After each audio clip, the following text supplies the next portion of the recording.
Halo semuanya, kami dari kelompok 2, kelas 6D, mata kuliah Bahaya Kimia dan Biomonitoring akan membahas mengenai aplikasi biomonitoring dan pengendalian bahaya paparan pestisida pada proses produksinya.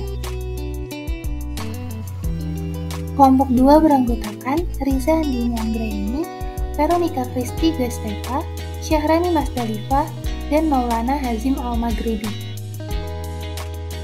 Pokok bahasan yang akan dibahas yaitu yang pertama, narasi kasus 5W1H, yang kedua, identifikasi bahaya risiko dan paparan hazard, yang ketiga, konsep aplikasi biomonitoring, dan yang keempat, rekomendasi dan pengendalian bahaya. Narasi kasus 5W1H. Yang pertama adalah what. Kasus ini mengenai analisis sitogenetik individu Pakistan yang terpapar pestisida di tempat kerja di industri produksi pestisida. Dilakukan biomonitoring pada pekerja untuk mendeteksi apakah paparan campuran pestisida dalam industri pembuatan pestisida dapat menyebabkan peningkatan tingkat kerusakan sitogenetik atau tidak. Selanjutnya adalah who, yaitu 29 pekerja dari industri produksi pestisida sebagai kelompok terpapar dan 35 individu dari area yang sama tetapi tidak terlibat dalam produksi pestisida sebagai kelompok kontrol. Berikutnya adalah when. Penelitian dilakukan pada tahun 2006. Pekerja yang dilakukan biomonitoring memiliki periode paparan pestisida selama 3-18 tahun. Selanjutnya adalah where. Biomonitoring dilakukan di industri produksi pestisida di distrik Multan, Provinsi Punjab, Pakistan. Selanjutnya adalah why. Biomonitoring dilakukan karena dalam proses produksi pestisida pada pabrik tersebut terdapat organofosfat dan piretroid. Dan yang terakhir adalah how.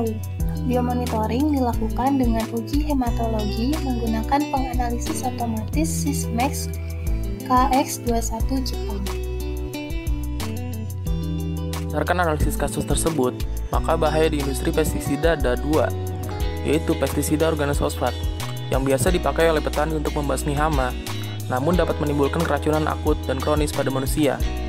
Yang kedua ada pestisida piretroid, yaitu insektisida organik sintesis yang dapat memberikan racun pada saraf dengan daya mematikan pada serangga yang sangat tinggi. Ada bahaya, ada pula risikonya. Berikut ini adalah risiko yang ada di pabrik pestisida. Yang pertama adalah soft tissue sarkoma atau sarkoma jaringan lunak yang biasa disebut dengan tumor ganas atau kanker. Kemudian ada Hodgkin's lymphoma atau kanker yang menyerang sistem limfatik yang biasa dialami oleh usia 20-30 tahun. Kemudian ada multiple myeloma atau kanker sel plasma yang dapat berlipat ganda. Kemudian yang keempat ada kanker kandung kemih dan pankreas. Yang ada di pabrik pestisida adalah masalah reproduksi. Kemudian ada Parkinson disease atau kerusakan sel otak yang dapat menyebabkan tremor. Kemudian ada hepatotoksisitas atau kerusakan hati. Dan yang terakhir ada leukemia dan non-Hodgkin lymphoma atau kanker jaringan pembentuk darah yang dapat menghambat kemampuan tubuh melawan infeksi dan bermula di sistem limfatik yang biasa dialami di usia 60 tahun ke atas.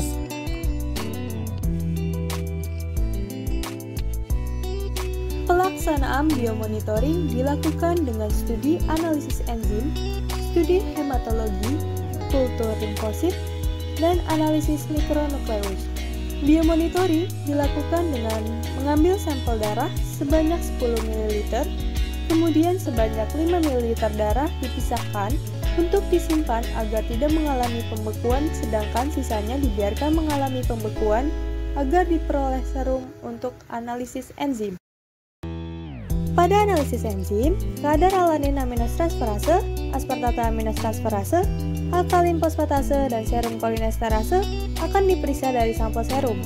Kemudian, enzim-enzim ini dianalisis dengan metode spektrofotometri menggunakan kit biokimia. Enzim-enzim ini digunakan sebagai biomarker penting untuk mendeteksi sifat hepatotoksik dan neurotoksik dari pestisida.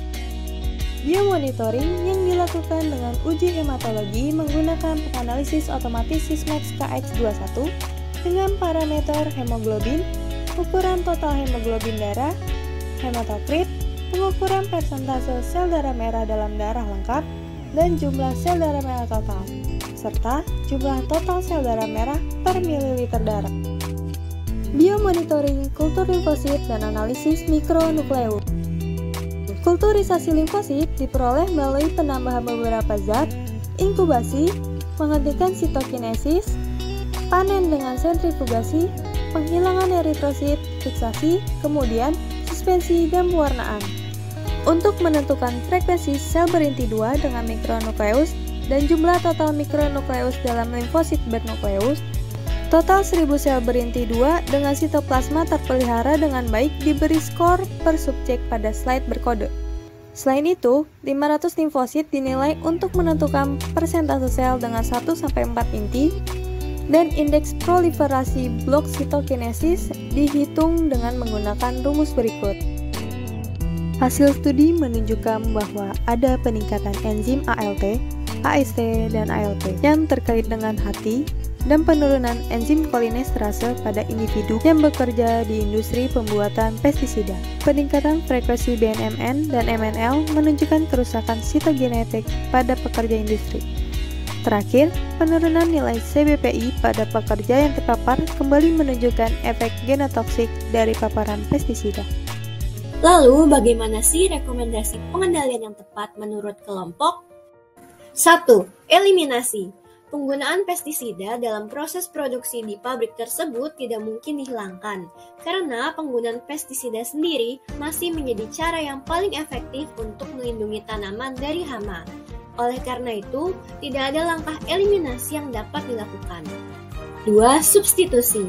Dengan menerapkan otomatisasi kerja, yaitu mengganti proses produksi dari manual menjadi tenaga mesin, sehingga mengurangi tingkat keterpaparan pestisida pada pekerja. 3. Engineering control. Dengan cara 1. Menggunakan closed transfer system, yaitu proses mengosongkan wadah dengan cara menekan tuas sederhana setelah botol terkunci di tempatnya. 2. Bila diperlukan dapat menggunakan glove box yang memungkinkan pekerja untuk memanipulasi bahan pestisida secara terisolasi. 3. Menerapkan sistem ventilasi yang baik pada ruangan proses produksi, sehingga kualitas udara dapat terkontrol. 4.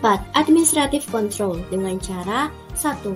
Lakukan pemeriksaan kesehatan secara berkala seperti pemeriksaan kolinesterase untuk mengetahui apakah terdapat paparan pestisida dalam darah pekerja. 2. Lakukan pengaturan jam kerja, shift kerja, dan jam istirahat yang cukup sehingga mengurangi waktu keterpaparan pekerja dengan pestisida. 3. Lakukan training cara kerja aman dalam menangani bahan pestisida kepada pekerja. 4. Membuat SOP dalam menangani bahan pestisida atau dapat diaplikasikan ke dalam bentuk poster, sehingga lebih mudah dibaca dan dipahami bagi para pekerja. 5. PPE. Pekerja wajib menggunakan APD seperti pakaian pelindung seperti baju lengan panjang dan celana panjang atau apron dari bahan kulit atau plastik, safety goggle atau face shield, masker respirator, sarung tangan lateks yang tahan bahan kimia, dan sepatu boot yang tahan bahan kimia. Berikut berbagai referensi yang kelompok kami gunakan. Demikian pembahasan aplikasi biomonitoring dan pengendalian bahaya paparan pestisida pada proses produksi dari kelompok kami. Semoga bermanfaat.